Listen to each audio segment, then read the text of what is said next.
봄비가 많이 내려서 우미 돋고 이제 곧 잎사귀가 나올 것 같습니다. 우리의 그 신앙도 또 믿음의 생활도 매일 한 해가 거듭갈수록 자라나는 우리의 삶이 되시기를 예수님의 이름으로 소원합니다. 자라나기로 작정하시고 또 순종하시는 우리 성도님들 되시기를 소원합니다. 아이가 자라지 않으면 이상하지 않습니까? 몸은 자라는데 내적인 어떤 지식적인 수준이나 이런 게 자라가지 않으면 좀 이상해지지 않습니까? 그래서 몸과 내면의 모든 인격도 성숙하고 자라갈 수 있는 그런 우리의 삶이 되시기를 소원합니다. 이 가나안 땅에 들어가는 이 2탄으로 오늘 말씀을 좀 드리기를 원합니다. 가나안 땅에 들어가서 어떻게 살아야 할 것인가? 첫 번째, 하나님을 의지하며 살아야 한다. 이게 중요한 문제였죠. 이제 오늘 두 번째는 어떻게 살아야 하는가? 라고 한마디로 이야기하면 그들과 똑같이 살지 말라. 그런 의미입니다. 세상과 똑같이 살지 말라. 이런 요구를 우리에게 하고 있습니다. 하나님을 전적으로 의지하고 살고 그리고 세상처럼 똑같이 살지 말라. 이 요구를 우리에게 말씀하고 있습니다. 그래서 그 세상 사람들과 똑같이 살지 말라. 다르게 살라. 이 말을 고상하게 이야기하면 거룩하게 살라. 이렇게 말씀드리는 것이고요. 두 가지 요구로 하는 말은 세상을 사랑하지 말라. 이렇게 말하는 것입니다. 세상을 사랑하지 말라. 그리고 세상을 멀리하면 우리에게 두려움이 찾아오죠. 세상을 멀리하면 두려움이 찾아옵니다. 내가 여기서 도태될 것 같은 두려움이 있는 것이죠. 그래서 하나님께서 뭐라고 말씀하시냐면 두려워하지 말라 이렇게 말씀하십니다. 세상을 두려워하지 않는 것으로 우리는 살아야 하는 것입니다. 여러 가지를 이야기하지만 중요한 것은 세상 사람과 똑같이 살지 말라. 이게 바로 가나안 땅에 들어가서 이제 너희는 그렇게 살라는 요구를 하고 있는 것입니다. 그래서 오늘 제 18절 말씀에 보면 그래서 뭐라고 하냐면 두려워하지 말라 이렇게 말씀하시죠. 두려워하지 말라. 그리고 21절의 말씀에 보면 너는 그들을 두려워하지 말라 또 이렇게 말씀하고 있습니다. 왜 두려워하지 말라라고 하는 것이냐면 그 7 족속이 있었죠. 가나안 땅 7 족속을 진멸해야 되고 몰아내야 합니다. 그 작업을 할 때에 전쟁을 할 때에 두려워하지 말라 이 말씀을 하고 있는데 이 말의 의미가 오늘 제가 말씀드린 세상과 똑같이 살아가려고 하는 그 마음과 함께 편승해서 살지 말고 몰아내라고 하는 것입니다. 그래서 이것을 이제 전쟁으로 그렇게 표현하고 있는데요. 그래서 7족속을 몰아내라 이 말은 어떤 의미가 있느냐 하면 죄를 몰아내라 이런 의미하고 똑같은 것입니다. 세상 사람들과 똑같이 살지 말라는 것은 그 죄에 똑같이 편승해서 살지 말라 그런 의미입니다. 그래서 이 죄를 몰아내라. 너희는 그 땅에 살 때에 하나님 나라의 백성으로 살아갈 때에 죄를 다 몰아내라 이렇게 말씀하시는 것입니다. 그래서 24절에 보면 너희가 이 전쟁을 할 때에 너희를 당할 자가 없을 것이다 이렇게 24절에 말씀하고 있습니다. 하나님 우리 편을 들어주시고 그러한 삶을 살 수 있도록 하게 하시겠다 이렇게 분명하게 말씀해 주고 계십니다. 그렇기 때문에 너희 죄를 다 몰아내라 이렇게 이 세상 사람과 똑같이 살지 말라 이렇게 말씀하시고 거룩하라 이 말도 똑같은 말입니다. 구별되게 살아라. 하나님께서 거룩하니 너희도 거룩하라 이렇게 우리에게 요구하고 있지 않습니까? 그래서 우리도 하나님의 성품에 닮은 삶으로 살아가라 이 요구를 하고 있습니다. 그런데 7족속을 몰아내라 죄를 몰아내라 라고 할 때에 우리는 이제 이 죄를 누구를 대상으로 삼게 되는가 라고 하면 외부의 적을 이렇게 생각하게 되죠. 공산당을 몰아내라 여러 가지 더 원수를 몰아내라 이런 식으로 이제 원수를 대하는 게 아니고요. 실제로 이 7족속들은 우리 내면에 있습니다.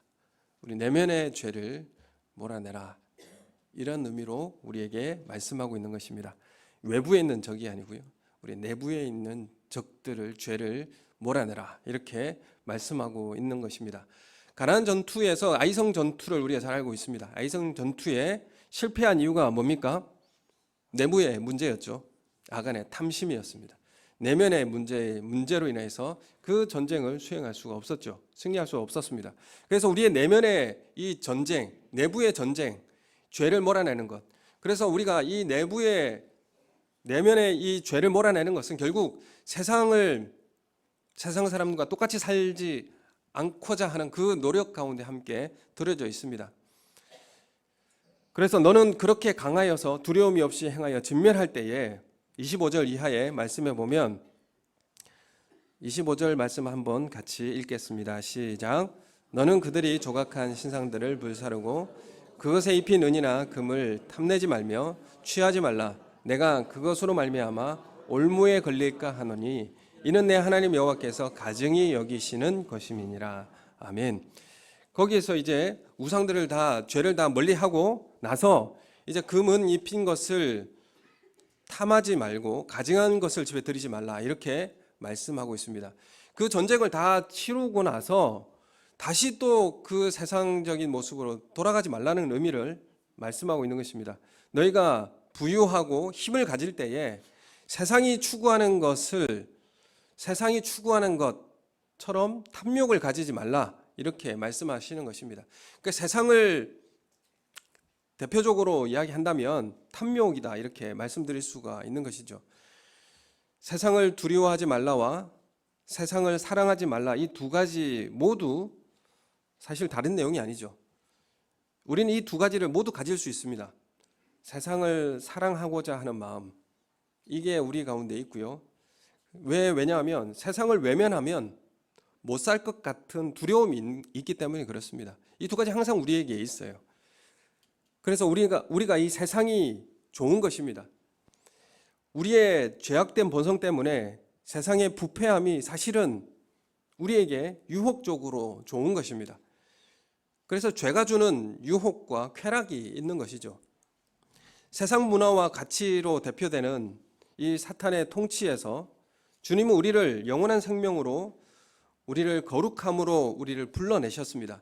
죄의 노예였던 애굽에서 불러내어서 이제 가나안 땅에서 하나님의 백성으로 거룩하게 살라고 우리에게 요청하고 있는 것입니다. 그렇기 때문에 더 이상 세상의 가치를 따를 때 주어지는 힘과 쾌락을 사랑하지 않고, 또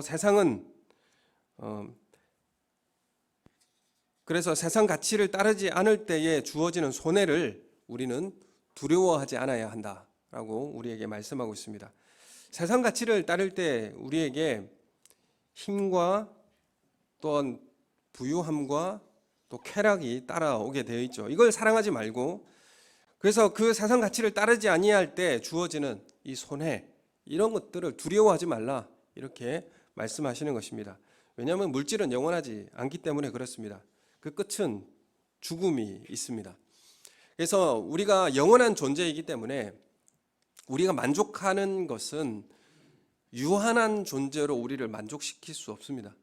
우리가 영원한 생명을 가졌기 때문에 유한한 물질로 우리를 만족시킬 수 있는 게 없습니다. 그래서 핸드폰 사면 2주 만에 실증이 나는 것이죠. 뭘 추구하고 우리에게 물질적인 것을 우리에게 충족시켜 준다고 해도 그건 허무한 것입니다. 결국 우리의 만족을 채우는 것은 우리가 영원한 생명을 가졌기 때문에 영원한 것만이 우리를 만족시킬 수 있습니다. 영원한 분이 누구십니까? 하나님만이 우리를 만족시킬 수 있는 것이죠. 그래서 세상을 초월한 하나님 나라의 영원한 생명을 소유한 우리 하나님 자녀는 세상에 영향받지 않게 되어 있습니다. 그래서 지배받지 말라, 이렇게 말씀하시는 것입니다. 그래서 우리는 세상을 두려워하지도 않고, 그리고 또한 세상을 사랑하지도 않는 것입니다. 이렇게 세상보다 더 우월한 가치와 존재의 부유함을 가지면 우리가 어디로 가게 되어 있는가? 지금 이스라엘 백성들에게 너희가 이제 우상을 다 진멸하고 멸망하고 몰아낸 다음에 거기에 우상에 입힌 은이나 금을 탐내지 말고 거기에 그것을 취하지 말라, 이렇게 말씀하고 있습니다. 우리는 이 승리를 얻고 또한 우리에게 어느 정도 부유함과 그 존재의 가치를 알게 될 때 우리는 어디로 가게 되냐면 거기서 교만함으로 가게 되어 있습니다. 가나안 땅에 들어가 그 원주민들과 우상을 진멸한 후에 그 우상에 입힌 금을 걷어서 주님께서 주셨다는 이유로 자기 집을 치장하고 그 돈으로 힘을 삼으려 하지 말라, 이렇게 말씀하시는 것입니다. 이 말은 무슨 말입니까? 다시 세상으로 돌아가지 말라는 말이죠. 아니, 세상과 같이 살지 말라고 해서 그렇게 열심히 전투를 수행했는데 결국 또다시 세상으로 돌아가는 작업을 하게 된다면 너희는 분명히 멸망하게 될 것이다. 왜냐하면 가나안 7족속이 멸망했기 때문에 너희도 똑같이 되면 멸망하게 될 것이다, 이렇게 말씀하시는 것입니다. 우리가 세상 속에 살아가다가 우리의 세상이 주는 부유함과 힘을 우리가 가지게 되면 뭘 잘 못하게 될까요? 맨 처음 절제를 잘 못합니다. 절제를 잘 안 하게 되죠. 특히 자존심 상하는 절제를 잘 안 합니다. 이렇게까지 해서 내가 뒤처지고 이런 대우를 받아야 되는가, 이런 자존심에 상하는 절제를 잘 안 합니다. 내가 갖고 있는 이상 절제를 잘 안 하죠. 배부르고 살만하고 걱정이 없어지면 거룩하고 거룩한 훈련과 연습을 할까요? 여러분, 이때 우리가 거룩의 연습과 거룩의 삶을 살아가는 사람이 세상에 힘을 가졌을 때에 거룩의 연습을 하고 하나님의 말씀에 따라서 순종하는 삶을 사는 사람이 능력 있는 사람이요, 힘센 사람입니다. 이스라엘이 광야에서 훈련을 받았습니다. 어떤 훈련을 받았습니까? 먹을 것이 충분치 않고 또 마실 물이 없는 곳, 입을 것도 마련하기 어려운 그곳에서 하나님께서 공급하시는 것을 통해서 살아가는 법을 훈련하고 배운 것이 바로 광야였습니다. 그래서 광야를 통하여서 하나님께서 뭘 공급해 주셨습니까? 만나를 매일 공급해 주셨습니다. 만나를 아침마다 내려서 주셨지만 이틀 분량을 거두지 못하게 하셨습니다. 썩어서 먹을 수 없게 되기 때문에 그렇습니다. 그런데 안식일에는 준비하기 위해서 며칠 분량을 거두게 하십니까? 이틀이잖아요. 안식일에 일하지 않아야 되니까 이틀 분량을 거두게 하십니다. 이틀 분량을 거두는데 그때는 또 썩지가 않아요. 왜 하나님께서는 광야에서 이런 일들을 경험하게 하시고 이런 훈련을 습득하게 하실까요? 하나님을 의존하여 살고 또한 하나님의 말씀을 지켜 행할 때에 일하지 않아도 먹이는 하나님의 은혜를 경험하라는 것입니다. 하나님의 말씀을 지켜 행할 때에, 순종할 때에, 안식일을 지키고 거룩하게 할 때에 하나님께서 썩지 않는 음식으로 채우시겠다, 양식으로 채우시겠다라고 약속하시는 것입니다. 그것을 우리가 체득하는 것이죠. 우리는 왜 그러면 매일 하루 분량만 먹어야 합니까? 주기도문에도 일용할 양식을 주십시오, 이렇게 요구하죠. 10년치 양식, 우리가 노년에 먹고 남을 양식을 주십시오, 이렇게 요구하지 않습니다. 왜 우리는 하루치 분량만을 먹어야 합니까? 창고에 넣어두고 먹고 남으면 팔고 땅 사고 집도 사고 그리고 살면 너무 좋지 않습니까? 왜 일용할 양식, 하루 필요한 분량만을 거둬야 합니까?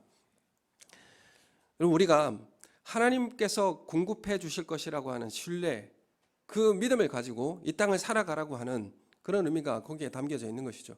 우리는 우리의 미래를 예측하고 거기에 우리가 가두어 두고 살게 되면 하나님을 떠나게 될 수밖에 없어요. 하나님을 떠나고 거기에 의존하게 되어 있습니다. 그 계획과 그 매달 그 예측 가능한 월급이 계속 쌓이고 연금이 계속 쌓일 때에, 그리고 노년이 아무 걱정 없이 살 수 있을 거라고 하는 그 예측에 우리가 내 자신을 맡겨놓을 때 하나님을 떠나게 되어 있는 삶이죠. 그럼 이것을 훈련해야 되는 것입니다. 우리가 구원의 감격과 기쁨을 경험하고 감사하고 찬양하지만은 이스라엘 백성들이 홍해바다를 건너고 그 구원의 기쁨에 감격했습니다. 홍해바다를 건너서 광야에 들어서자마자 바로 원망합니다. 하나님은 그렇게 찬양하고 감사했는데 광야에 들어오자마자 바로 원망을 한다는 것입니다. 물이 없고 또 먹을 고기가 없어서 이렇게 원망을 했죠. 왜 이렇게 원망을 할까요? 왜냐하면 사람은 잊어버리기 때문에 그렇습니다. 그래서 하나님께서 우리에게 영원한 생명과 구원 주신 것을, 영원한 생명을 주신다는 이 가치를 잊어버립니다. 현실에 어려움이 오면 바로 잊어버리게 되는 것이죠. 광야를 걷게 하셔서 우리를 낮추는 것이, 교만을 없애는 것이 목적이었다라고 말씀하고 있습니다. 우리 마음을 낮추어서 하나님을 의지하는 법을 배우는 것. 이것이 바로 교만을 없애기 위해서 가나안 그 광야를 걷게 하셨다 이렇게 말씀하고 있습니다. 오늘 신명기 8장 14절에 보면 우리 8장 14절 말씀 우리 함께 읽어보겠습니다. 신명기 8장 14절 시작. 내 마음이 교만하여 내 하나님 여호와를 잊어버릴까 염려하노라. 여호와는 너를 애굽 땅 종되었던 집에서 이끌어내시고. 아멘. 그래서 네 마음이 교만하여 잊어버릴까 염려한다. 네가 하나님의 은혜를 잊어버리는 것이 결국 뭡니까? 교만해지는 것입니다. 그리고 18절 말씀에도 이렇게 말씀하고 있어요. 첫 번째 등장하는 8장 18절에도 내 하나님 여호와를 기억하라. 잊지 말고 기억하라. 19절에도 보면 19절 말씀 같이 읽겠습니다. 시작. 내가 만일 내 하나님 여호와를 잊어버리고 다른 신들을 따라 그들을 섬기며 그들에게 절하면 내가 너희에게 증거하노니 너희가 반드시 멸망할 것이라. 아멘. 여러분, 우리가 떡과 음료가 고기가 넘치게 공급된다라고 해서 거기서 거룩하게 변해지지 않습니다. 돈이 또는 형편이 나아지면 우리의 문제가 해결이 됩니까? 우리의 문제 그것으로 해결되지 않습니다. 하나님 뭐라고 말씀하십니까? 교만이 없어져야 문제가 해결된다라고 말씀하십니다. 교만이 없어져야 문제가 해결된다. 여러분, 우리가 하나님의 그 은혜를 잊어버리는 것이 교만이고요. 이 교만이 없어져야 문제가 해결된다라고 말씀하고 있기 때문에 광야에서 훈련하고 있고요. 그리고 가나안 땅에 들어가서도 죄를 다 진멸하고 몰아내고 다시 세상으로 똑같이 돌아가지 말라고 또한 우리에게 말씀하고 또한 그 말씀을 지켜 행하라고 우리에게 요구하고 계시는 것입니다. 우리 사랑하기 때문에 이 말씀을 주시는 것이죠. 누가복음 12장 16절 이하에 예수님은 한 부자의 비유를 말씀하십니다. 이 부자의 비유를 왜 말씀하셨냐 하면 형이 있고 동생이 있었는데 동생이 아버지께 유산을 물려받았어요. 근데 동생은 가난한 사람이 아니고 재산이 많은 사람이었습니다. 받은 것이 있는데 덜 받은 것이 있기 때문에 더 받기 위해서 예수님께 나온 것이죠. 예수님, 형한테 좀 이야기해 주셔서 유산을 나에게도 좀 더 나눠주라고 그렇게 말해달라고 요청하기 위해서 예수님께 나와왔어요. 근데 이 동생에게 예수님께서 이 한 부자의 비유를 말씀하시는 것입니다. 누가복음 12장 16절 17절 말씀, 이 비유 말씀 우리 함께 읽겠습니다. 시작. 또 비유로 그들에게 말하여 이르되 한 부자가 그 밭에 소출이 풍성함에 심중에 생각하여 이르되 내가 곡식 쌓아둘 곳이 없으니 어찌할까 하고. 여기 보면 밭에 소출이 풍성해지니까 어떤 생각을 합니까? 생각을 깊이 하죠.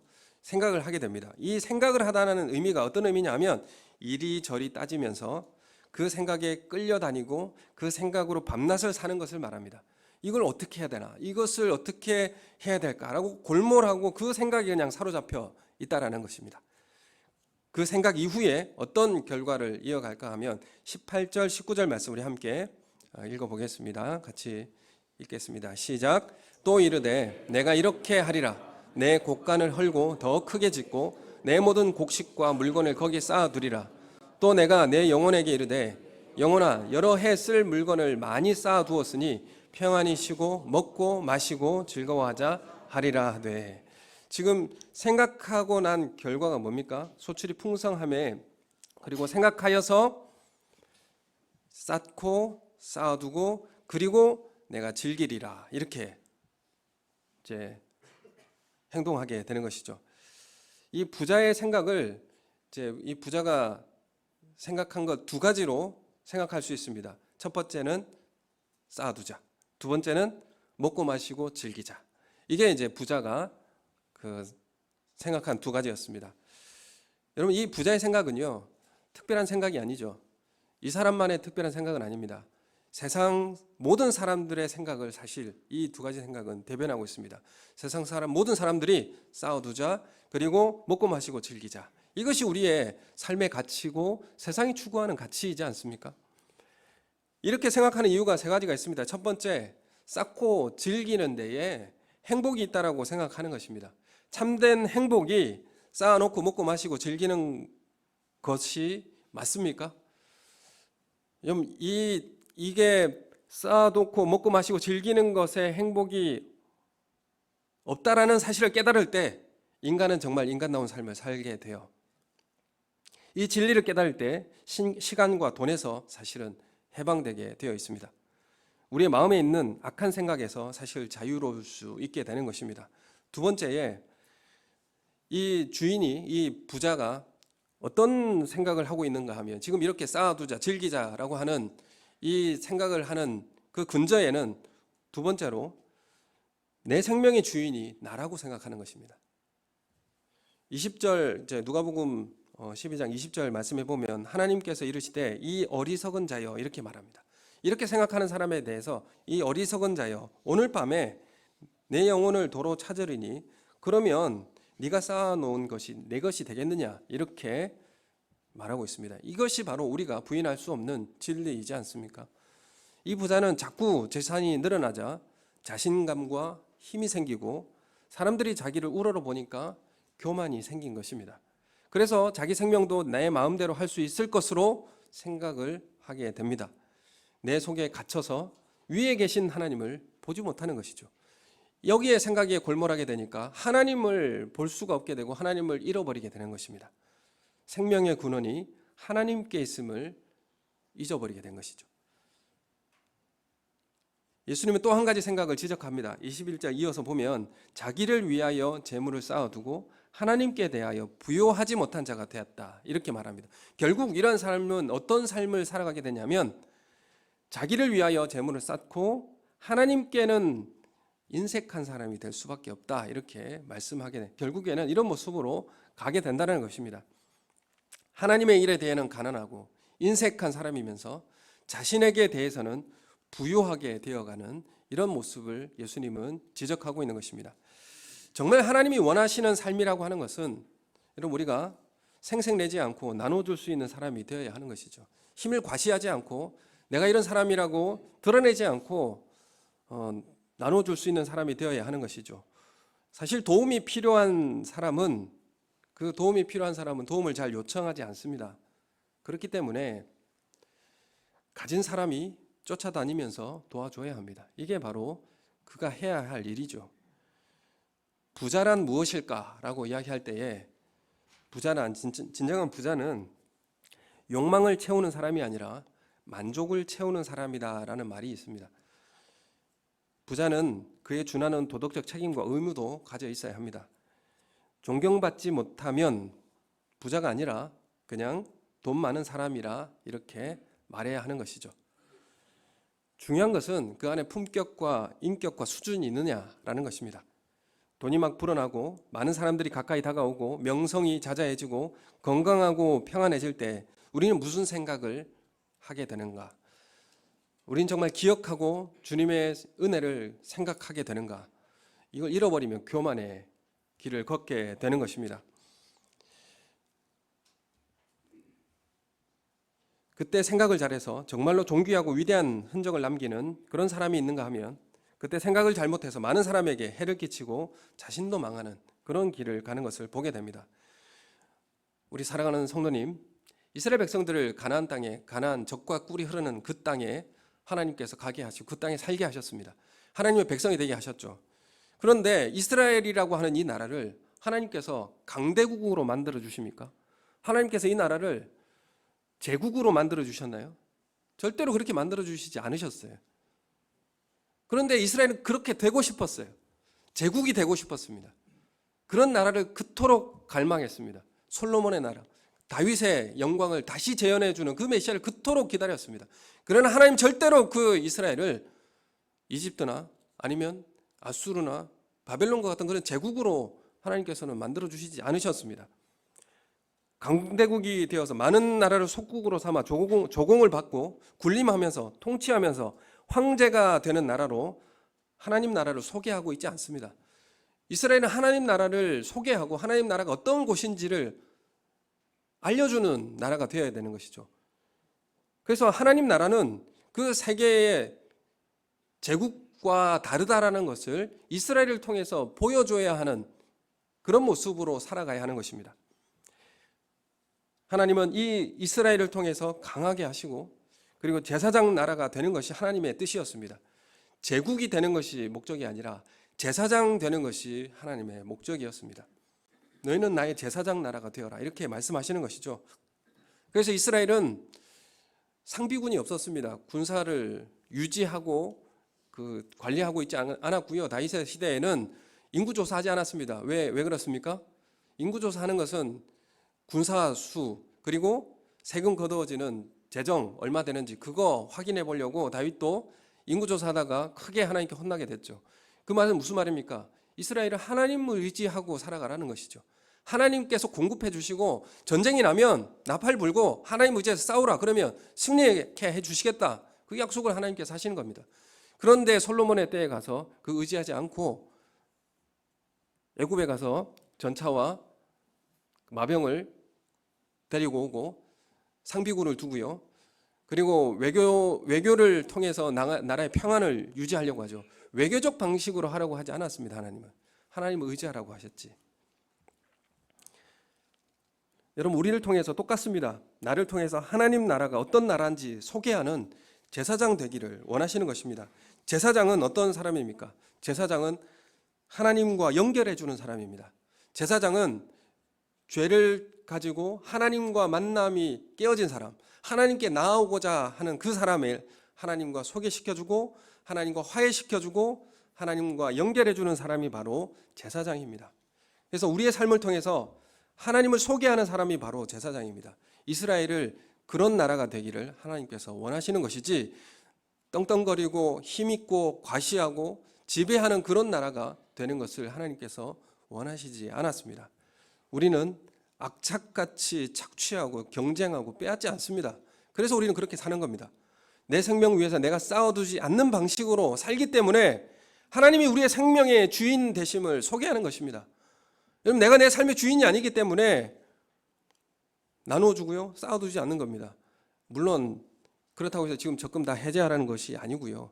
나를 위해서 내 생명을 내가 유지하려고 쌓고 그렇게 살지 않고요. 이 삶을 통해서 생명의 주인이 누구이신지를 내 삶을 통해서 보여주는 삶을 살아야 한다는 것입니다. 여러분, 우리가 11조 내고 감사헌금 내고 각종 헌금 내고 시간도 내고 주일도 쉬면서 사는 것을 세상 사람들이 봅니다. 돈도 내고 그리고 시간도 허비하고 왜 그렇게 사느냐, 그렇게 해가지고 세상에서 어떻게 살아가려고 하느냐, 세상 사람들이 보고 우리가 어떤 사람인지를 아는 겁니다. 우리는 어떻게 살아가는 사람입니까? 내 인생의 주인이 내가 아니다라는 것을 소개하는 것입니다. 세상이 이렇게 살 수가 없어요. 그런데 세상에 이렇게 우리는 살아갑니다. 그게 바로 제사장적 삶을 우리에게 요구하시는 것입니다. 그렇기 때문에 너희는 들어가서 그 땅에 들어가서 죄를 다 진멸하고 몰아내라. 너희가 거룩해라. 세상과 똑같이 살지 말라. 이 다 똑같은 말입니다. 이 요구를 우리에게 말씀하고 있는 것입니다. 여러분, 우리가 11조 내고 헌금 내는 것, 이 중요한 이유가 있습니다. 우리가 왜 절기를 지키고 주일을 지키고 안식일을 지키고 또한 하나님 앞에 드려 헌신하고 또한 11조를 내는가? 신명기 14장 22절 23절 말씀에 보면, 자막이 없으면 14장 한번 읽어보겠습니다. 신명기 14장 22절 23절. 신명기 14장 22절 23절 읽겠습니다. 시작. 너는 마땅히 매년 토지 소산의 11조를 드릴 것이며 내 하나님 여호와 앞 곧 여호와께서 그의 이름을 두시려고 택하신 곳에서 내 곡식과 포도주와 기름의 11조를 먹으며 또 내 소와 양의 처음 난 것을 먹고 내 하나님 여호와 경외하기를 항상 배울 것이니라. 아멘. 단적으로 11조에 대한 문제를 가지고 제가 말씀을 드리는 것은 다른 모든 절기도 마찬가지입니다. 왜 말씀을 주셨고 지키라고 하는가? 신명기에 지금 말씀은 아직 가나안 땅에 들어가지 않은 이스라엘 백성들에게 지금 하시는 말씀이에요. 근데 이제 들어가서는 이제 이런 말씀을 지키고 행하라 이렇게 말씀하시는 것이죠. 11조를 왜 내라고 하는가? 그 중요한 이유가 있습니다. 그것은 뭐냐면 23절 마지막에 보면 하나님 여호와 경외하기를 항상 배우게 될 것이다. 이렇게 말씀하십니다. 이게 어떤 의미냐 하면 경외하다라는 것은 하나님을 존경하고 두려워하다, 이런 의미가 같이 담겨 있는 말이 경외하다라는 의미잖아요. 두려움이 없이는 우리 예배할 수 없습니다. 우리가 하나님에 대한 두려움이 없이 어떻게 하나님을 존경하고 하나님을 예배할 수 있습니까? 그렇게 할 수 없죠. 우리가 이 11조를 지키고 드리는 것은 하나님 경외하는 것을 항상 배우게 된다라고 말씀하고 있습니다. 그래서 우리가 매번 반복해서 드리는 11조나 아니면 주의를 지키고 나오는 것, 헌신하는 것, 이것들이 하나님을 기억하는 보조장치가 되어서 우리의 삶의 메모리가 됩니다. 이래서 우리가 하나님을 기억하게 하기 위해서 우리에게 이러한 절기와 이러한 삶을 지키라고 말씀하시는 거예요. 레위기에 보면 제사법이 계속 반복적이지 않습니까? 이거는 관념법이라기보다는 실천법입니다. 왜 그러냐면 생각해서 나오는 게 아니라 매번 반복해서 나오라는 것이죠. 왜입니까? 배우기 위해서, 기억하기 위해서요, 생각하기 위해서요. 그래서 우리가 자녀들에게 11조를 가르치는 것도 항상 배우게 하기 위해서, 그래서 그 마음속에 기억하는 보조장치가 되어서 우리 삶의 메모리 되어서 하나님을 기억하게 하기 위해서 우리가 가르치는 것입니다. 하나님으로부터 오는 선물임을 확인하고 기억하게 하는 장치, 그것을 11조라고 우리에게 말씀하고 있는 것입니다. 여러분, 우리가 많이 가져야 나누어 줄 수 있을 거라고 생각하는데 그렇지 않죠. 탐욕을 줄여야 나누어 줄 수가 있습니다. 우리는 주님의 집에 청지기라고 말씀하십니다. 청지기는 종이지 않습니까? 관리하는 종이죠. 재물을 관리하는 종입니다. 부자의 비유에서 이 부자의 말에는 누가복음 오늘 비유의 한 부자의 비유에 보면 뭐가 계속 반복되냐면 나라는 말이 계속 반복됩니다. 내가 쌓을 곡식, 내 곡간을 헐고 내 모든 곡식과 내 영혼에게 이 나라는 말이 계속 반복됩니다. 나를 위해서, 나의 영혼을 위해서, 내 행복을 위해서 이 말이 계속 등장하는 것이죠. 탐심은 물질을 사모하듯이 요구하는 욕망입니다. 나를 사랑하고 나를 위하여서 살아가는 욕망이 바로 탐욕입니다. 탐심이죠. 그래서 탐심은 우상숭배라고 하는 것입니다. 탐심이 있는 곳에 하나님이 거하실 곳이 없어지게 되기 때문에 그렇습니다. 여러분, 우리 수의를 입으면 거기 주머니가 없지 않습니까? 그건 주머니가 없어요. 담아갈 곳이 없다는 것이죠. 고린도전서 6장 10절에 도적이나 탐욕을 부리는 자나 술 취하는 자나 모욕하는 자나 속여 빼앗는 자들은 하나님 나라를 유업으로 받지 못한다, 이렇게 말씀을 하십니다. 여러분, 지금 이스라엘에게 요구하는 것이 무엇입니까? 세상과 똑같이 살지 말라. 그걸 통해서 너희는 하나님 나라의 백성 제사장다운 삶을 보여주고 소개하라. 이런 요구를 우리에게 하고 있습니다. 이 말은 다른 의미로 내가 너희를 너무나 사랑한다, 이런 의미예요. 어느 정도로 사랑하느냐 하면 우리를 가장 고귀하게 대해주시고 우리를 누구처럼 대해주고 계시냐 하면 우리가 십자가를 통과하고 예수님 영광에 이르셨습니다. 영광이라고 하는 단어는 하나님께만 쓰여지는 단어입니다. 하나님께서 이 땅에 현현하여서 나타나는 것도 영광 중에 나타나시고 보여주십니다. 그래서 하나님을 속성을 나타낼 때에 영광을 통하여서 설명을 합니다. 왜냐하면 형체를 볼 수가 없고요. 형체도 없으시니까요. 보면 죽을 수밖에 없으니까 하나님의 모습을 드러내는 어떤 속성으로 영광을 우리에게 영광을 통해서 알려주십니다. 그런데 로마서 8장 21절에 보면 그 바라는 것은 피조물로 썩어짐의 종노릇한 데서 해방되어 하나님의 자녀들의 영광의 자유에 이르게 하는 것이다. 하나님 우리에게 고난을 통하여서 예수님처럼 십자가를 통하여 영광에 이르게 하십니다. 그 영광을 우리에게도 주시고자 하시는 것이죠. 영광을 누구만 소유하시는 겁니까? 공유하시는 것입니까? 하나님만 소유하고 하나님만 공유하시는 것인데 우리에게 주시고자 하시는 것입니다. 우리가 왜 광야를 통과하여 가나안 땅에 들어가 하나님의 성품과 그 하나님의 모습으로 합당한 삶으로 살아가라고, 하나님이 거룩하니 누구도 거룩하라고요? 우리도 거룩하라고 똑같이 우리에게 요구하고 계세요. 그 하나님의 영광을 소유하는 백성으로 살라고 그 인격의 고귀한 수준으로 우리를 대우하고 계십니다. 그거 해라. 왜 우리를 불편하게 하고 귀찮게 하기 위해서 우리에게 이 말씀하시는 것이 아니라 우리를 너무나 사랑해서 우리의 인격을, 우리의 존재를 너무나 가치 있게 여겨주셔서 우리를 그렇게 대우해 주시고 우리를 인도해 주시는 것입니다. 하나님의 속성을 우리에게 주시겠다라고 하는 특권입니다. 우리는 그 가치를 가지고 이 땅을 살아가게 되는 것입니다. 그래서 우리는 기억함으로 하나님께서 우리에게 어떻게 행하셨고 우리 어떤 모습이 되어가기를 원하시는지를 기억함으로 합당한 성도가 되어지시길 소원합니다. 세상과 다르게 살라. 그리고 그렇게 사는 삶으로 인하여 두려워하지 말라. 이렇게 우리에게 당부하고 있는 것입니다. 이러한 삶을 살아내는 우리의 성도들이 되시기를 예수님의 이름으로 축원합니다. 우리 함께 기도하겠습니다.